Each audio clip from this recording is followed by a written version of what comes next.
Hey guys, it's Lisa from Turning Pages, and today I'm here to review Romancing the Dark in the City of Light. My written review was posted last night, so you can go ahead and check that out down below. The link is going to be listed along with my social media. First things first, we are in an entirely different location, and that is my living room with the treadmill behind me. And right here, we're looking out into my backyard. If you want to look, take a look-see. There you go. Yep. Why is that? Because it's raining and it's 9:30 in the morning and there's no light in my room. So I'm literally sitting on the floor with this treadmill just jamming into my back right now to record this video.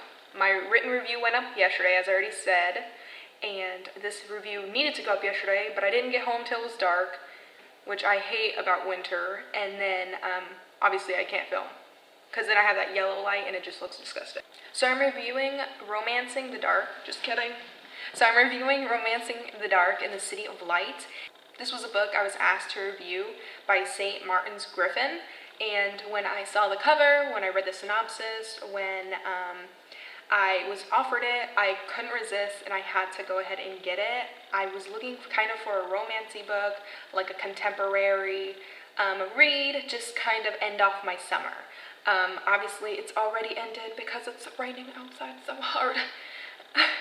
Anyways, so that's what I picked up this book for.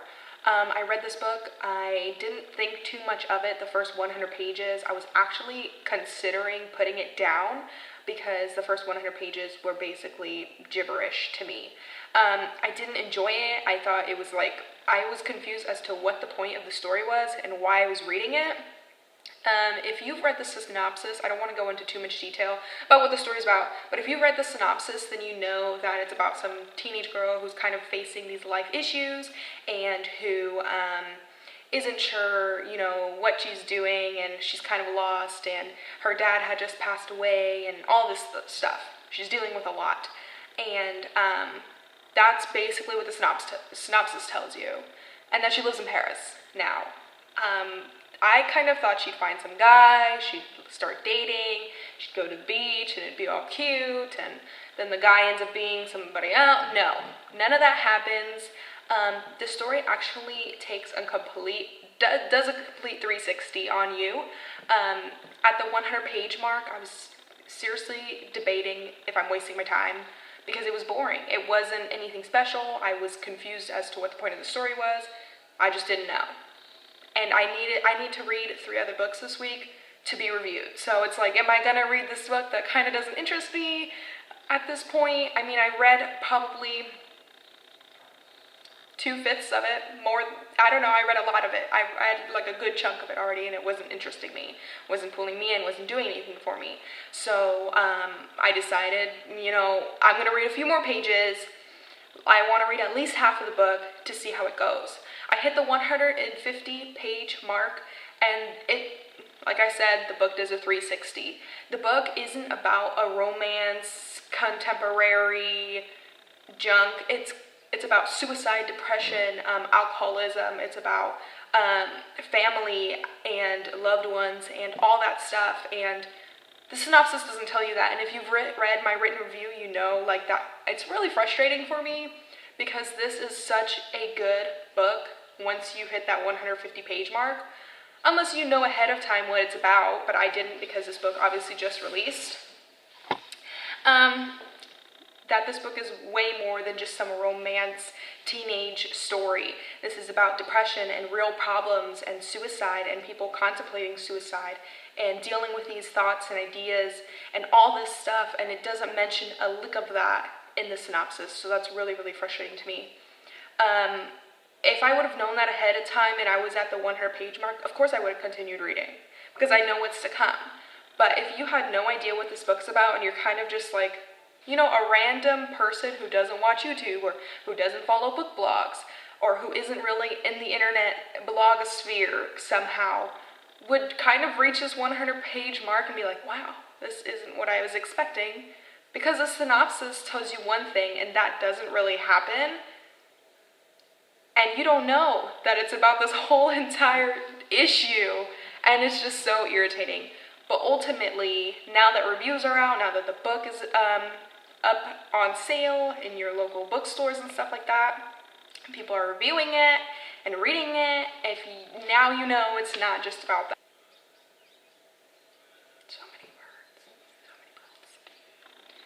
Anyways, 150 pages. I get into it and I start marathoning it. I'm reading it, and it's good. The character is good. She now has like some sort of density. She just isn't a teenager who just like, oh, I don't really want to go to school today. There's like meaning behind it. You realize that her dad didn't just die randomly from natural causes, that he was actually an alcoholic, that he dealt with this depression, that he then committed suicide. All this stuff happens and you find out all these things, which I don't want to give away too much, that just happened, and it all like clicks all of a sudden and it makes sense, and you're just like, wow, this is a really good book. And it just sucks that the synopsis doesn't let you know that ahead of time. So if I were to go into Barnes & Noble and I read the back, I'm like, okay, cool.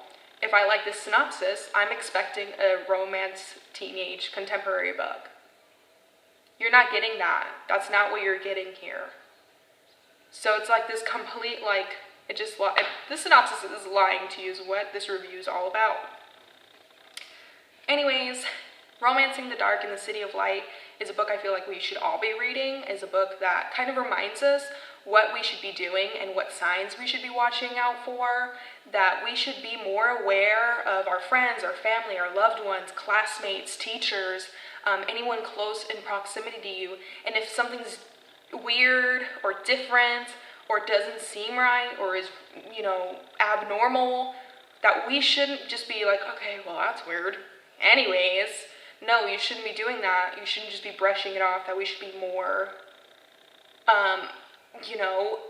focused, more intellectual about it, that we should be more involved in whatever's going on, because you don't know what'll happen. You don't know what they're thinking. You don't know what possibilities can arise.